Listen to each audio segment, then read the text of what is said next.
Hi, everybody, and welcome to the Intuitive Activist Podcast. I'm Leilani, your host, and today I have a very special, very different interview for you.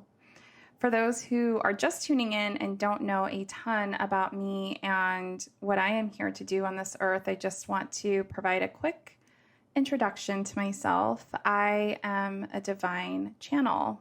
I am an etheric translator, somebody who is deeply, deeply connected to the spiritual realm. And I have the incredible gift of being able to translate messages from the unseen, from the divine realm, from the spiritual realm.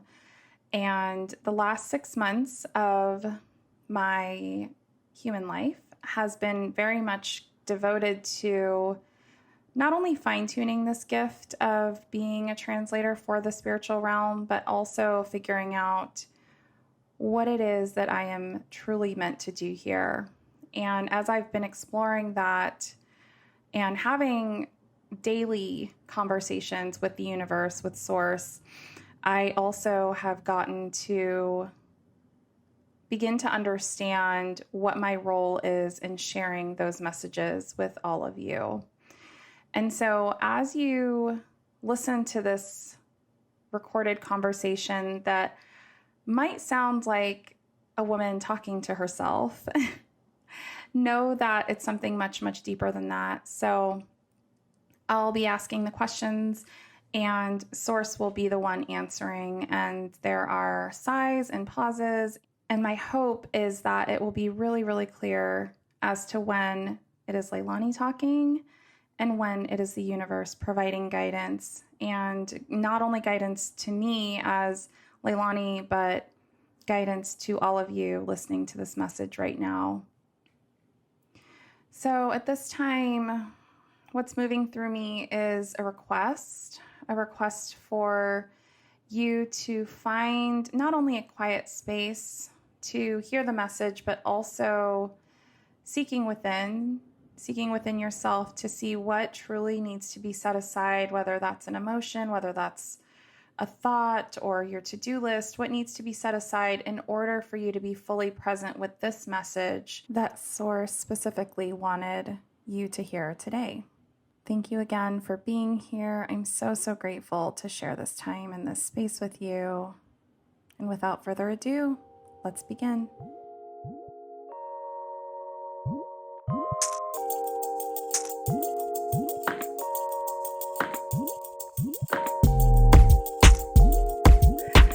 Source, welcome. You're here. Hello, child. I'm so nervous. Like, this is kind of wild. Like, I'm just putting myself out there. You are. It's also not uncommon for you. You've been living out loud for quite some time. Okay, this isn't about me. I mean, it is and it isn't. What's your question, child?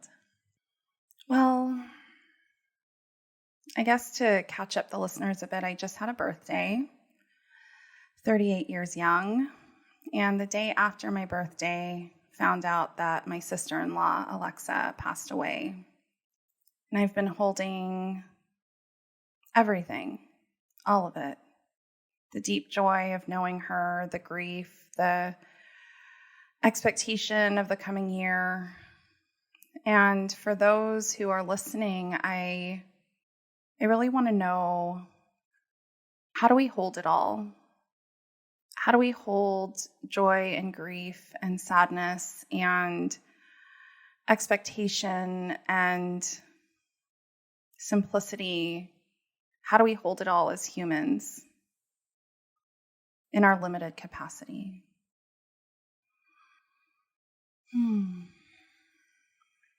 It's a good question.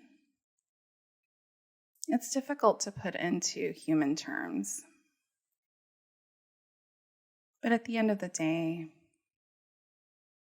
You all as humans are so much more expansive than you're allowing yourselves to believe. You talk about your capacity as limited, when in fact your capacity is limitless. The only limitations that you have are the ones that you impose upon yourselves. And so with that knowledge, how would that shift your experience? What would you do if you knew that you were limitless? You, my child, are already holding it all. You're holding it all energetically. You're seeing it all. You're looking at it from different layers, different facets. So when you ask, how do I hold it all? Part of me just smiles. You're already doing it. You're doing it by asking the question. So what if the question wasn't, how do I hold it all, but instead, how do I enlist the spiritual realm to support me as I hold it all? Okay, Source, I see you came. You're showing up today. All right. Dropping some knowledge bombs. And by the way, Source and the entire spiritual realm think I'm ridiculous. I'm just always in awe. You're ridiculous, and we love you. Okay, this is not about me. It's not about me, y'all. So the next question that's coming through is self-love. I've been on a self-love journey for the last, 38 years of my life, and very intensely the last year. Can you tell us a little bit about the role that self-love plays in stepping into who we are spiritually, who we are in our highest selves, our whole selves? Self-love. Self-love is more important than almost anything in reconnecting with your spirit self, in reconnecting to who you truly are. You, child, are an earth seed angel. And until you love yourself fully, which begins with loving your human self, and then drills deeper and deeper and deeper, until you love all of you, it's impossible to remember your origins, to remember who you are. Self-love is the key. And there are a lot of spiritual teachers who know that, who have communicated that message. And I'm just here to tell you that it's easier than you think. It's about healing. It's about healing all of the parts of you that you're too ashamed to look at. It's about sitting with your inner child and comforting her and letting her know that she is worthy and seen and known, because she is. She always is, and she always has been, despite the fact that it hasn't always felt that way. It's so beautiful, and I think that what's coming up for me is just how difficult that is. I think as humans, we tend to think that self-love is this flowery, soft journey, and for me, it hasn't been that at all. For Leilani, it has been grimy and gritty and riddled with grief and fear, and it's like walking in a dark forest with only a glimmer of light at the end of it, like following this tiny, firefly of a light at the end of the path. What's coming through now is, as I look behind me, I might not have seen any support on my path, maybe to my left and my right and before me, other than this firefly of light. And yet, right now, as I'm walking that path, I'm looking behind me and seeing, of course, Source, but also seeing my angels, my spirit guides, my ancestors, everybody who are actually carrying me.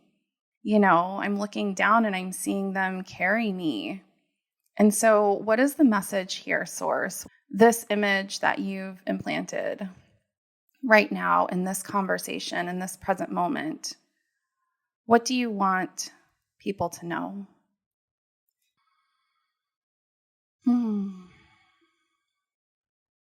First of all, I want to acknowledge the heaviness of the moment, this life, this dimension that you are all navigating.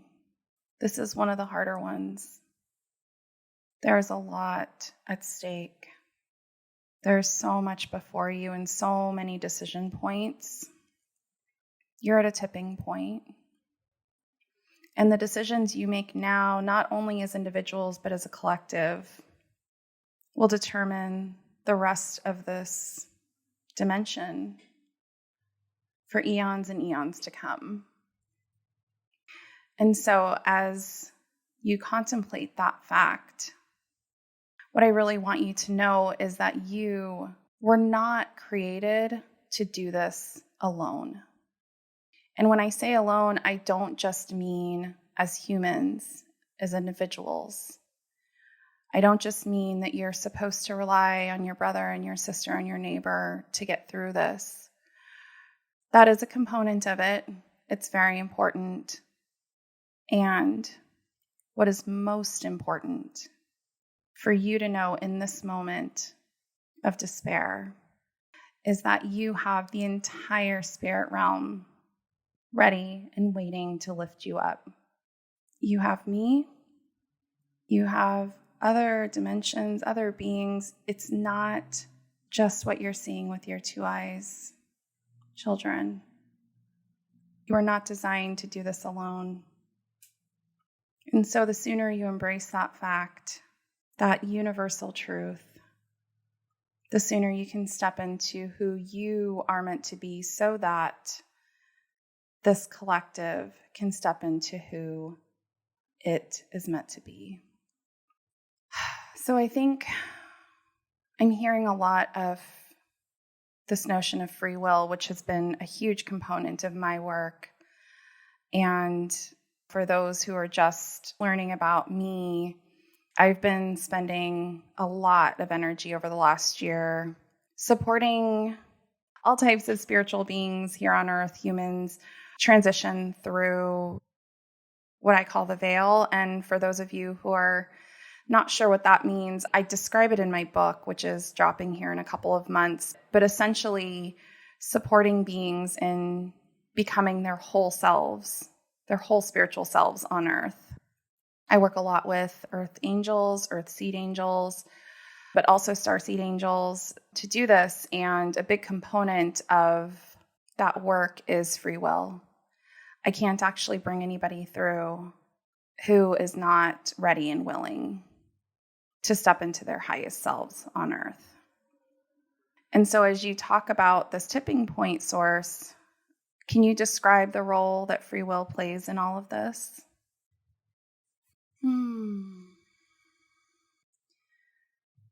What I want to say about free will is that, well, first of all, you all have it. And this is also really critical as you begin to love yourself, is to understand that you have free will. You have the power to make decisions, to create your reality, to have choice. Many of you, and rightfully so, are in victim patterns. You have been victims at one point or another. Some of you, like Leilani, were victims of childhood abuse and got stuck in victim patterns, and that is not your fault. And as you begin to step into who you are wholly, spiritually on this earth, something that's going to be really important for you to understand is that you always have choice. There is always choice. If you cannot see your choices, typically there's something in the way that needs to be released. I am ready and willing to release you of all of the ways that you cannot see your choice. All you have to do is ask and be willing to let it go. But the choices that you make today and every day and moment that follows will determine not only who you are going to be in this life, but also energetically contribute to the collective, whether that's the collective healing or the collective suffering. Just know that every choice you make adds to the vibration. You have choice. If no one's told you today, let me be the one.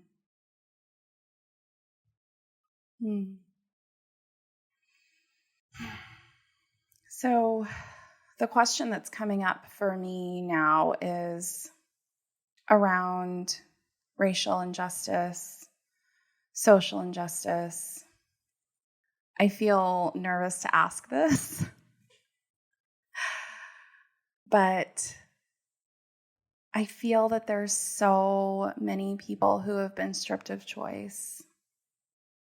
I think of the Black community becoming enslaved. They did not have choice in coming here.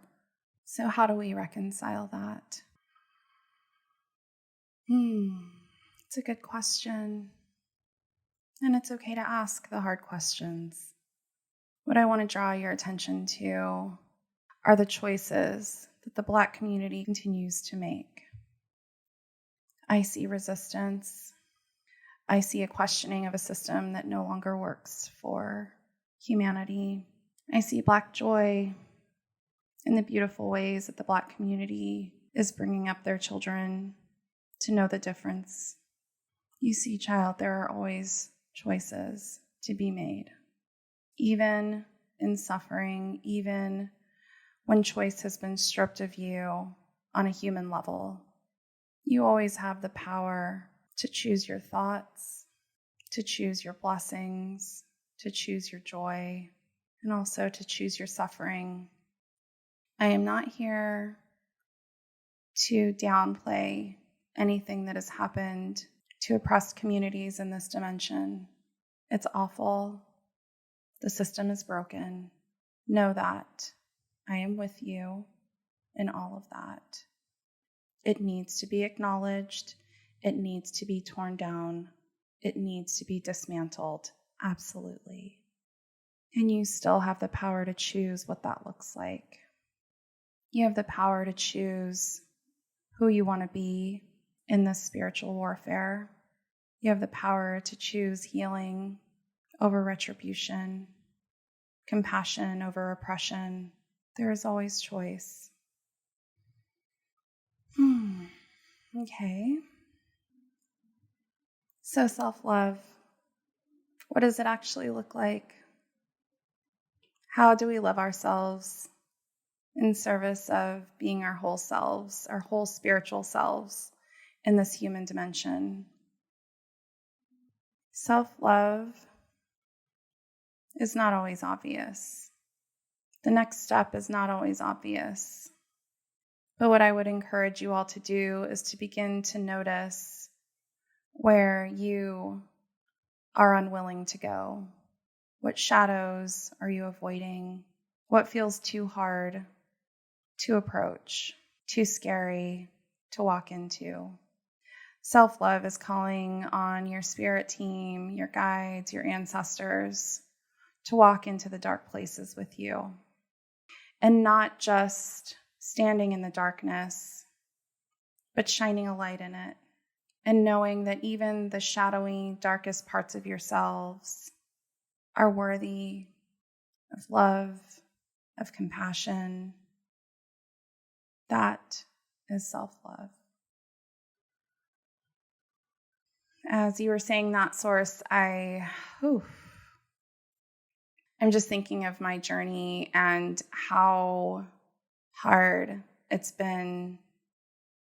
I literally have been learning shamanism, studying shamanism, and understanding shamanic journeying, and just want to tell the listeners what that's looked like for me. An example of this, I suppose, is journeying back in a meditative state, journeying back to my younger self. I speak about this in my first episode when I was drawing angels on the wall And I literally journeyed back to that moment with my younger self. And I was sitting there just with her, helping her color and her angel on the wall. Her angel, by the way, was me, which was amazing. Just like so healing to see that I was the angel that she was drawing. And just sitting with her, I've always envisioned as I, not when I was journeying, but when I would go back in therapy and things like that, my little girl was always so sad and always so helpless and disempowered. And when I actually journeyed back to sit with her, she was joyful. I mean, yes, she was sad, of course, but she had this capacity to still see the joy, to be loving, to have compassion, to have some understanding of the fact that this is just the way things have to be right now, even in her abuse. And I think that the reason this is coming up, Source, as you're talking about all of this is because I finally had some compassion for her. I didn't even realize that I was blaming myself for not speaking up, for not saying no, for not telling others, because as I was sitting and talking with her, she had a very clear understanding about what would happen if she said anything. And it wasn't good. It wasn't good at that time. Yes, and I guess right now I just want to hold some space for you and your healing. You are so, so loved. And I'm not just talking to Leilani, I'm talking to all of you. Some of you have been through some pretty atrocious, awful, unmentionable things. And what I want you to know is that you're so loved. You're so seen, and your life has purpose. Without the darkness, it would be very difficult to see the light. If there were any other way, please believe me when I say it would have been done. And in this moment, I just want you all to know that your dark moments do not define you. What defines you are the choices that you make to move forward, to heal, to be in community, to connect. Some of you who have experienced the darkest moments are some of my most powerful light workers. Know that. Know that you have the ability to wield the light. And if you've been waiting for a sign, someone to call you forward, let me be the one. It is time. Okay. What I want people to know is that I have had to stop and pause and clear my throat, and this is not easy.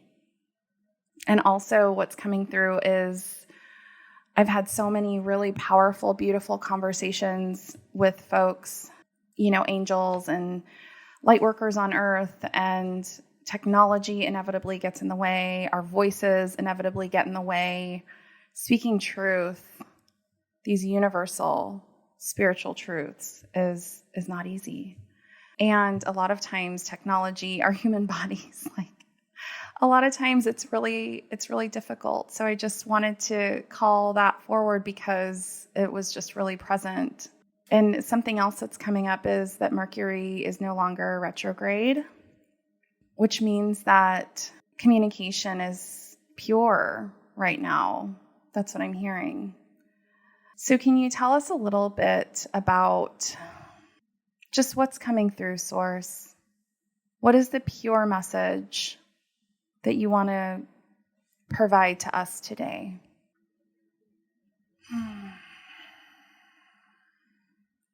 Some of the darkest, deepest, most shameful parts of you are around your sexuality. Again, this ties back to a lot of the abuse.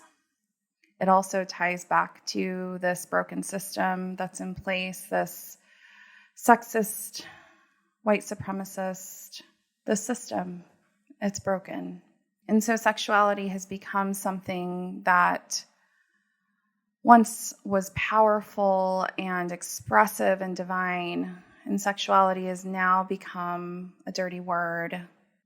Humanity has been shaming one another around who you choose to love, around how you choose to love. It has to go. It has to go.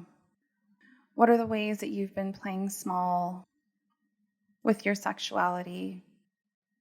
For many of you, this is going to be the starting point of your self-love journey, because sexuality is so intimate, not just for yourselves, but it's intimate and powerful in the ways that you connect as humans energetically. And so in order for you to truly step into your journey of self-love, being really curious about how you engage in the world as a sexual being, it's important. Many of you I already know are going to be turning off the podcast episode right now. I want you to pay attention to that. That is your programming. You all have been breathing a smog that tells you you're not allowed to be who you truly are. And I don't just mean how you identify sexually. I don't mean being straight or queer. It's a part of it. It's not all of it. What I really want you to consider is, how have you been disconnecting from your body for survival, for a variety of reasons? Fear. It's time to step into all of the ways in which you've been divinely created.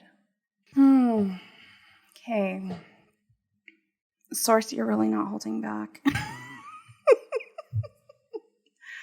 So I'm feeling really called to share my journey around my own sexuality. As I've been journeying and understanding myself as a whole spiritual being on earth, I don't want to say rediscovered. It's more like I remembered that I am queer. That was a big, big deal for me last summer of 2020, to say, actually, I've been attracted to not just men and women, but trans folks. Like, I have been attracted to people, all people, my entire life.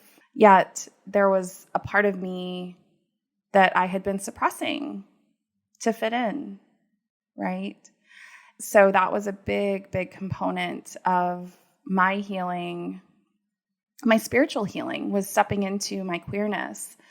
And as I've continued to step into my spiritual journey, I've found more and more that my spirituality is inextricably linked to how loving I am to my sexual self. I'm not going to get into all the gory details because I don't think it's required. But what I will say is, as I've learned to love my body, as I've learned to love my spiritual self, I have become more and more and more connected with my physical body. I have access to parts of myself in a physical experience. I have access to more feeling, to more emotion, to more of all of that, because I've stepped so fully into my spiritual journey. I know a lot of that was because of the abuse. I mean, we all, as survivors, we have to shut down parts of our body. It's part of the survival mechanism. We aren't able to function. We wouldn't be able to function if we were feeling everything. And so in order for me to step into my whole spiritual self, I've had to reconnect with those parts of my body that have been shut down for so long. And as I have done that, I've expanded. Again, I'm not going to get into the gory details, but it is something that is so important. And so I guess what's coming through, Source, and you can, I guess, validate or clarify this, is as I have stepped into my spiritual journey, I have become more and more connected to my physical body, and therefore more connected to my sexual body.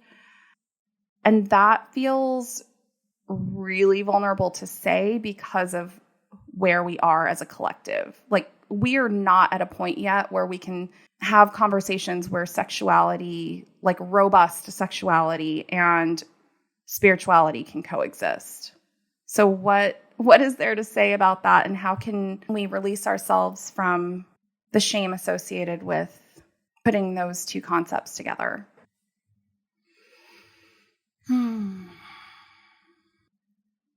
It's a choice.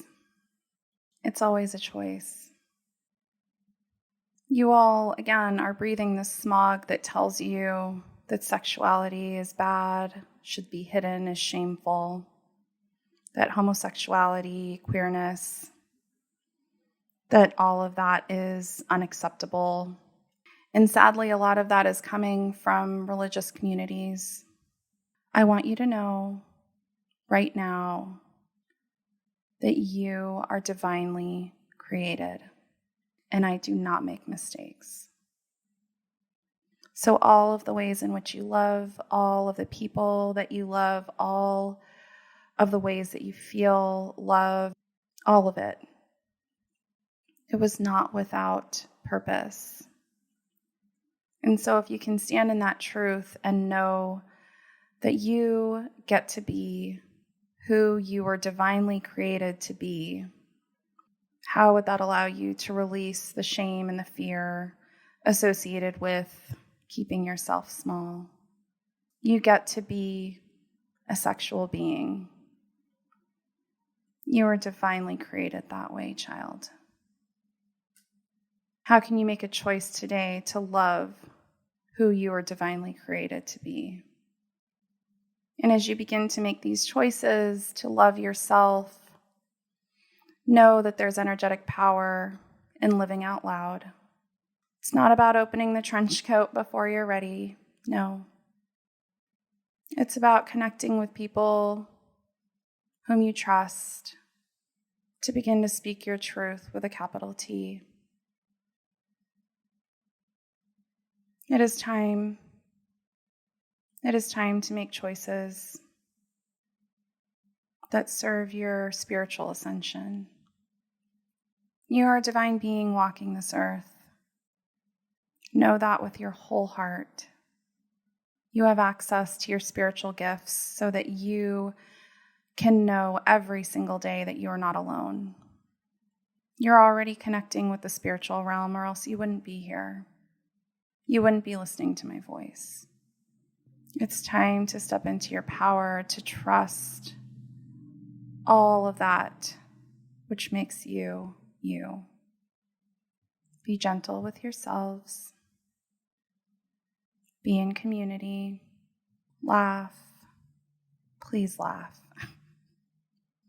Be joyful. Be loving. And know that I'm always with you. Well, I just had it. So, Source, I normally ask people what their bumper sticker is. And what's your bumper sticker? What's the one thing you want to leave folks with?